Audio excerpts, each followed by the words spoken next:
Pada suatu hari saya selesai kuliah setelah selama 5,5 tahun kuliah itu lebih banyak mainnya daripada belajarnya.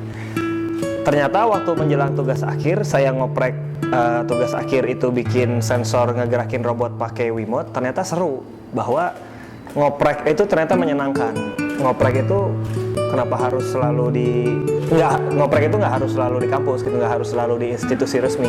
Siapapun bisa melakukan selama punya ketertarikan dan punya ide gitu. Maka saya coba ajak ngobrol teman-teman, waktu itu ngajak ngobrol Mita, ngajak ngobrol Sandy. Sebelumnya juga saya udah punya ide soal beberapa hal kayak animatronik angkot day sebelum lulus.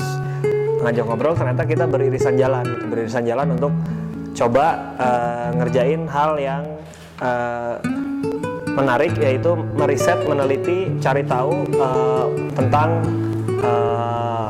topik-topik yang menurut kita seru, menarik. Kenapa namanya riset indie? Ya sederhananya karena riset itu identiknya dengan hal-hal yang baku, yang kaku, yang rumit, yang sulit gitu. Padahal enggak selalu harus begitu. Dan indie adalah kita comot dari kata indie seperti musik indie, film indie, di mana indie artinya independen, tapi juga bukan cuma sekedar independen, tapi punya feel dan greget dan semangat DIY. Nah, makanya kita coba ngegabungin dua kata yang bertolak belakang, riset dengan indie, jadinya riset indie.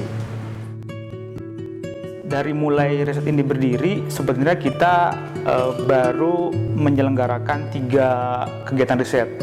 Pertama, riset tentang Polaroid, yang kedua tentang animatronik, yang ketiga tentang transportasi publik. Proyek pertama itu Polaroid. Polaroid itu sebenarnya itu dulu proyek risetnya Saska. Tapi ketika riset ini berdiri dan dinilai bahwa si riset Polaroid itu masuk ke dalam visi misi kita sesuai, akhirnya riset Polaroid dimasukkan ke dalam proyek penelitian kita.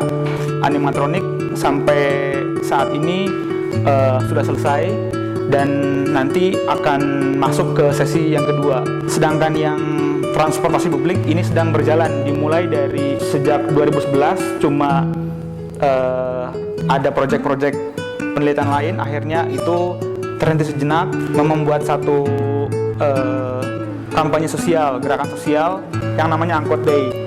1 hari di mana angkot berjalan ideal. Sebenarnya itu merupakan eksperimen sosial untuk membuktikan asumsi-asumsi kita di penelitian tentang transportasi publik. Kalau yang mau lagi sekarang itu yang ongoing, risetin di Angkot Day. Kita udah risetnya, terus salah satu metode untuk memvalidasi asumsi dari si Angkot Day ini adalah kita bikin eksperimen sosial. Eksperimen sosialnya ini baru mau bulan Juni depan. Jadi kalau sekarang sih tahap riset yang kayak kuesioner gitu udah selesai. Sekarang tinggal kita ngumpulin data, terus kita bikin pre-event untuk bikin si Angkot Day-nya. Harapannya nanti setelah Angkot Day kita bisa ngumpulin data lagi. Jadi datanya ada data polling, kuesioner, sama yang data eksperimen sosial. Setelah selesai data eksperimen sosial, kita bisa kerucutkan jadi kesimpulan dari pertanyaan-pertanyaan yang kita munculkan di pertanyaan penelitian gitu. Riset ini rencana kedepannya sebenarnya kita punya konsep bahwa ide bagus itu harus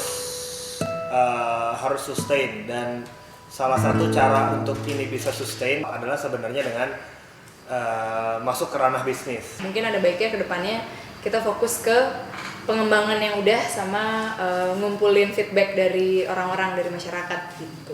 Riset indie mungkin berencana untuk menjadi hub bagi orang-orang yang membutuhkan knowledge atau set of knowledge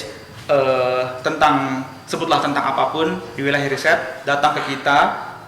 Syukur kalau di kita ada, kalau enggak kita jadi memang menjadi sebuah hub yang sebenarnya kita tidak mengklaim bahwa semua proyek penelitian ada di kita, cuma setidaknya kita bisa menghubungkan kebutuhan masyarakat atau kebutuhan pihak-pihak yang berkepentingan di wilayah riset terhadap orang di tempat lain atau di disiplin lain yang sebenarnya sudah pernah beririsan dengan kita.